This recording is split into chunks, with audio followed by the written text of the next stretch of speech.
25 दिसंबर को हमने आपको एक खबर बताई थी कि किस तरीके से अजरबैजान का एक प्लेन जो है वो क्रैश हुआ, जिसमें 38 लोगों की दुखद मौत हो गई, 67 लोग उसमें सवार थे। और अब उस पूरे मामले को लेकर के एक बड़ा खुलासा सामने आया। मामला यह है कि इस पूरे मामले में रशिया के प्रेसिडेंट पुतिन ने अजरबैजान के प्रेसिडेंट को फोन किया और उनसे बातचीत करके माफी मांगी है। अब आप सोच रहे होंगे कि प्लेन क्रैश होने के बाद इसमें रशिया का क्या रोल था, आखिरकार रशिया ने माफी क्यों मांगी। इस पूरे मामले को हम आपको समझाएंगे और आपको इस पूरे घटनाक्रम की जानकारी देंगे कि कैसे ये प्लेन क्रैश हुआ, कैसे इस पूरे मामले को लेकर के जो है रशिया भी जिम्मेदार है और प्रेसिडेंट ने इसी वजह से माफी मांगी है। आपको बता दें, अजरबैजान में हुई इस घटनाक्रम के बाद अजरबैजान लगातार इस गुत्थी को उलझाने में लगा हुआ था कि आखिरकार ये प्लेन क्रैश हुआ तो हुआ कैसे। क्या कोई परिंदा प्लेन से टकरा गया, क्या किसी ने प्लेन पर हमला किया, या फिर पायलट ने जो है वो नासमझी की, पायलट ने कुछ ऐसा किया जिसकी वजह से प्लेन क्रैश हुआ और लोगों की मौत हुई। इस पूरे मामले को लेकर के अब जो खुलासा हुआ है वो काफी चौंकाने वाला है और सवाल खड़ा करता है कि आखिरकार इस पूरे मामले में कौन दोषी हैं।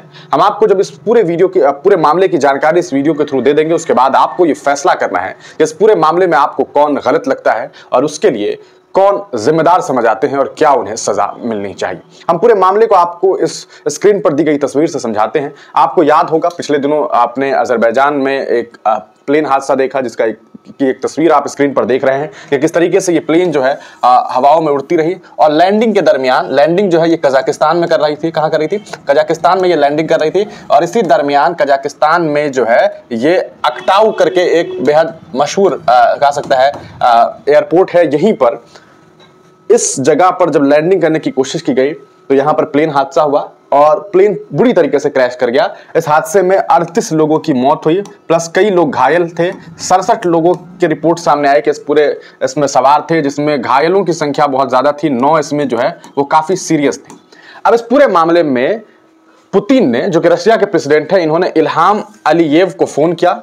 इल्हाम अलीयेव जो है ये रिपब्लिक ऑफ अजरबैजान के प्रेसिडेंट है, उन्हें फोन करके माफी मांगी है। इस बीच आपको बता दें कि यूक्रेन के प्रेसिडेंट जो है आपको ये जेलेंस्की, इन्होंने भी इल्हाम को फोन किया है और इस पूरे घटनाक्रम को लेकर के उन्होंने अपनी जो है कहा सकता है कि उन्होंने ये बात कही कि मुझे काफी दुख है जो घटना घटित हुई। उन्होंने इस पूरे घटनाक्रम को जो है कंडेम करने का कार्य किया है। अब सवाल ये उठता है कि आखिरकार ये घटना कैसे घटित हुई। देखिए, हम आपको स्क्रीन पर एक और तस्वीर दिखा रहे हैं। इस तस्वीर को समझने की जरूरत है। ये जो हम आपको दिखाने वाले हैं, इससे आपको बखूबी ये बात समझ में आ जाएगी। आप इसे देखिए कि कैसे पूरा का पूरा मामला है। असल में जो रशिया मुल्क है, अगर आप देखेंगे तो जिस तरह से मैं आपको दिखाने की कोशिश कर रहा हूं, आप इसे समझिए कि कैसे ये जो पूरा का पूरा मान लेते हैं कि इधर का जो मुल्क है वो आपको अजरबैजान है और इधर जो पूरा का पूरा एक बड़ा एरिया है वो आपको रशिया है। यानी कि रशिया और अजरबैजान का बॉर्डर एक है, दोनों एक साथ में जो है कहा सकता है एक ही हिस्से का मुल्क है।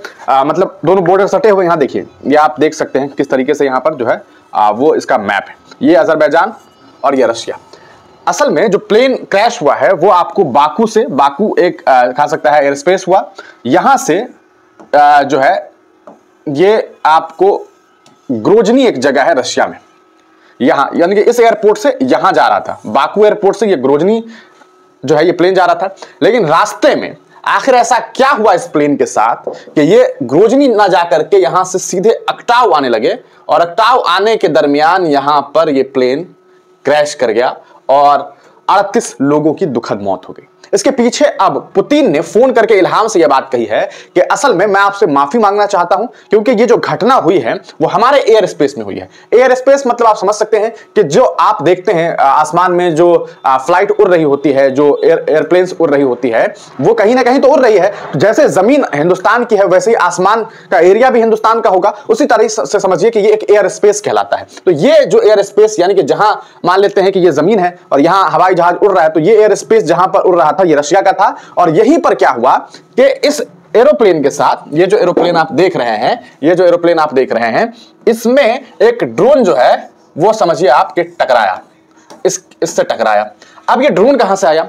ये ड्रोन जो है ये आपको यूक्रेन से आया, जैसा कि रशिया का कहना है कि यूक्रेन से आया। अब आप कहेंगे कि यूक्रेन से रशिया में आया, रसिया में आकर के ये ड्रोन इससे टकराया और ये जाकर के दूसरे मुल्क में जाकर के क्रैश कर गया। कैसे हुआ ये सब? आप जानते हैं कि दुनिया में अभी कई हिस्सों में वॉर देखने को मिल रहा है। जैसे आप इसराइल और फलस्तीन के बीच में लड़ाई देख रहे हैं, इसराइल लेबनान के बीच में लड़ाई देख रहे हैं। उसी तरह एक लड़ाई काफी सालों से चल रही है और वो लड़ाई है आपको पुतिन की और जेलेंस्की की, यानी कि रशिया और यूक्रेन का युद्ध अभी विश्व में लगातार जारी है। ये वो युद्ध है जिसके बारे में प्रधानमंत्री मोदी जी के बारे में भारत में कहा जाता है कि उन्होंने एक फोन कॉल पर रुकवा दिया था। आज तक वो युद्ध जारी है, हालात काफी तनावपूर्ण है और ऐसे में दोनों के बीच ड्रोन अटैक्स, मिसाइल अटैक्स जारी है। और जब पुतिन के रसिया पर अटैक जो है जेलेंस्की यूक्रेन ने करवाया तो उस ड्रोन ने जाकर, वो जो ड्रोन रसिया में आने वाला था वो एयर स्पेस में ही इस प्लेन से टकराया और जिसके बाद आप समझ लीजिए कि पायलट को ये बात पता चल गई कि भाई अब ये प्लेन जो है वो दुर्घटनाग्रस्त होने वाली है, अब ये क्रैश होने वाली है। दुनिया की कोई ताकत इस प्लेन को क्रैश होने से नहीं रोक सकती है। ऐसे में उन पायलट ने काफी समझदारी बरती और उन्हें लगा कि शायद मुझे यहां से, ये जो बाकू है जैसे हम आपको स्क्रीन पर दिखा रहे थे, ये बाकू जो है यहां से यहां जाने में जो वक्त हमारा जाया होगा, यानी कि अगर मान लेते हैं कि वो यहां रहे होंगे तो उन्हें ऐसा लगा कि अगर हम यहां जाएंगे उससे सेफ ये रहेगा कि हम यहां चले जाए, क्योंकि यहां पर पूरी तरीके से आप वाटर ही वाटर देख रहे होंगे।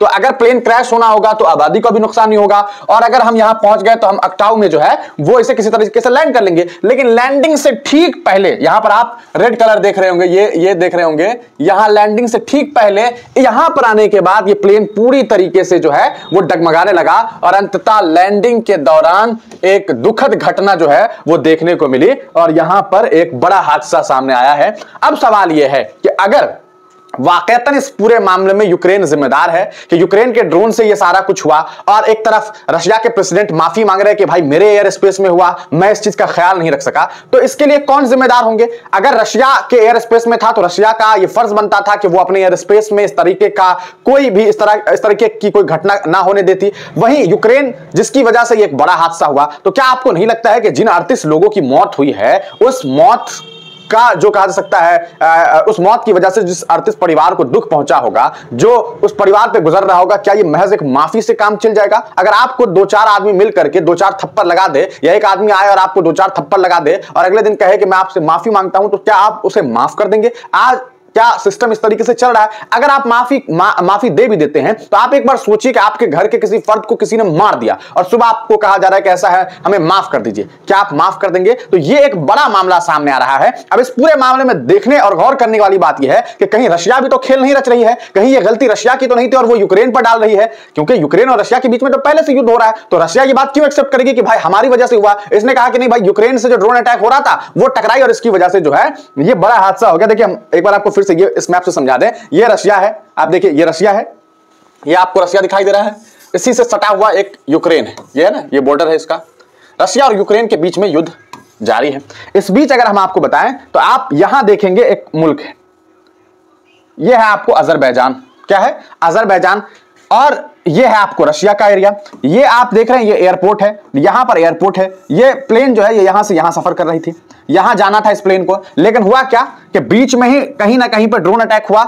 यूक्रेन ने जो ड्रोन का इस्तेमाल किया वो इससे टकराया और जब प्लेन हादसा होने वाला था तो पायलट यहां ना जाकर के कजाकिस्तान के यहां अक्टाऊ में जो है लैंड करने की कोशिश की और यहां एक बड़ा हादसा हो गया और इसी मामले को लेकर के पुतिन ने माफी मांगी है। हमने आपको स्क्रीन पर वो वीडियो भी दिखा दिया है कि किस तरीके से ये एक बड़ा हादसा सामने आया था। इस पूरे मामले को लेकर के, इस पूरे घटनाक्रम को लेकर के आप क्या सोचते हैं? क्या आपको लगता है कि पुतिन को माफ कर दिया जाना चाहिए? क्या आपको लगता है कि अगर वाकईतन इस पूरे मामले में यूक्रेन है, जेलेंस्की है, तो क्या उन्हें माफ कर दिया जाना चाहिए? 38 लोगों की मौत के ये लोग जिम्मेदार हैं, इनसे सीधे तौर पर यह सवाल होना चाहिए और ऐसे लोगों के ऊपर मानवाधिकार से जुड़े हुए लोगों को कार्रवाई करनी चाहिए। आपको बता दें पुतिन के ऊपर पहले ही इंटरनेशनल क्रिमिनल कोर्ट ने जो है वारंट जारी कर रखा हुआ है, उसी तरीके से जिस तरीके से ये वारंट जो है आपको नेतन्याहू के लिए भी जारी किया गया हुआ है, लेकिन दोनों में से किसी की गिरफ्तारी मुमकिन नहीं है क्योंकि ये वो मुल्क हैं जिन्होंने जो है ट्रीटी ICC यानी कि इंटरनेशनल क्रिमिनल कोर्ट के साथ जो है वो साइन नहीं कर रखा हुआ है। इसका मतलब यह है कि उन्हें उनके मुल्क से गिरफ्तार नहीं किया जा सकता है। इस पूरे घटनाक्रम पर आप क्या सोचते हैं? अपनी राय कमेंट सेक्शन में जरूर दीजिएगा।